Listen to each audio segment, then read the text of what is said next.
demandons à la population à ne pas paniquer, que la situation est sous contrôle.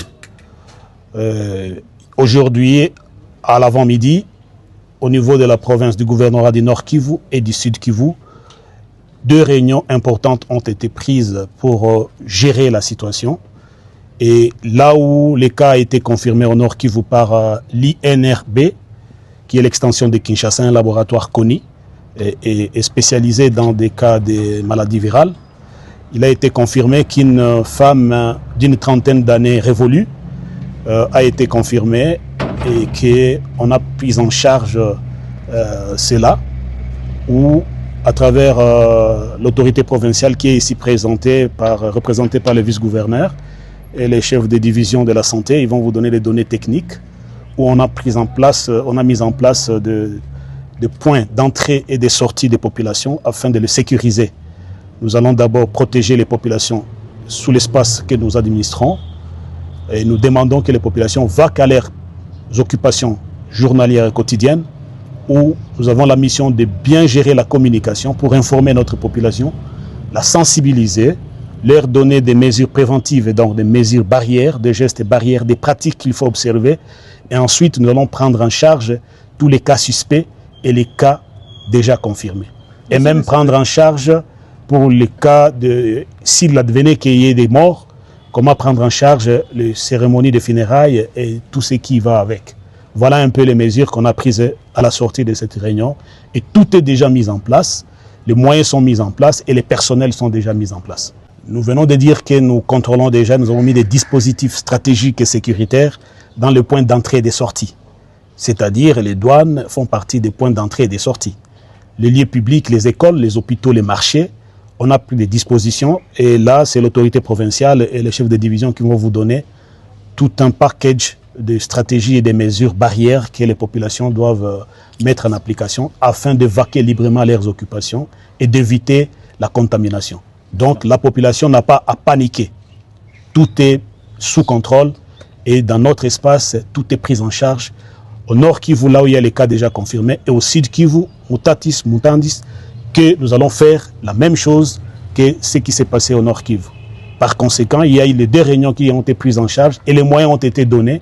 Les personnels soignants sont mis en place, les équipes techniques sont mises en place. Tout est déjà sous contrôle. Ok, merci beaucoup. Jusqu'à présent, nous pouvons confirmer que c'est l'unique cas que nous avons. Et comme vous le savez, l'épidémie a été déclarée en Ituri. Aussitôt déclarée en Ituri, en urgence, nous avions mis en place l'équipe de riposte, un comité pour la riposte.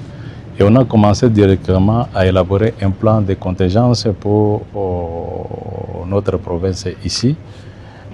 Au même moment qu'on était en train d'élaborer le plan de contingence, on a reçu des alertes par rapport au cas avec signe d'Ebola. On a envoyé les équipes là-bas pour prélever et c'est vers 22 heures qu'on a confirmé maintenant que c'était un cas d'Ebola. Et pour le moment, les équipes sont en place. Comme vous le savez, ce n'est pas la première fois qu'on gère les épidémies d'Ebola. Ça signifie que les équipes sont formées, comme les autorités l'ont confirmé, et tous les nécessaires sont là pour la prise en charge. Mais comme vous le savez, notre épidémie ici, ça doit être prise en charge à l'échelle mondiale, internationale. Ça signifie que nous gérons avec les partenaires et chaque fois nous nous réunissons avec les partenaires pour prise de décision. Et le reste maintenant, nous communiquons aux autorités tout ce qui est en train d'être fait pour garantir la sécurité de la population. Mais il faut se dire que la santé, ça, la population, c'est rien, raison pour laquelle la santé, toujours, nous travaillons avec la communauté, raison pour laquelle nous avons des relais communautaires partout. Actuellement, nous avons plus de 677 aires de santé et dans chaque aire de santé, il y a des relais communautaires actifs. Et ces relais communautaires sont formés, mais à part qu'ils sont formés, on va encore donner des briefings pour renforcer leurs capacités pour alerter.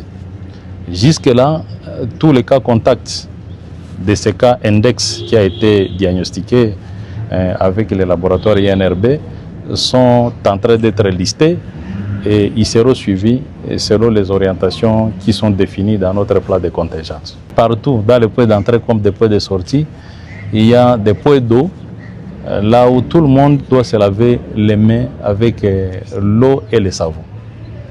Et souvent, il y a ce qu'on appelle la communication pour le changement de comportement. Raison pour laquelle nous avons le devoir d'informer la population qu'ils doivent avoir cette habitude de se laver les mains avec de l'eau et du savon. Même si on fait notre travail correctement comme les autorités l'ont évoqué, mais nous devons respecter les mesures barrières. Et éviter aussi de se saluer par la main, éviter des contacts, tout contact.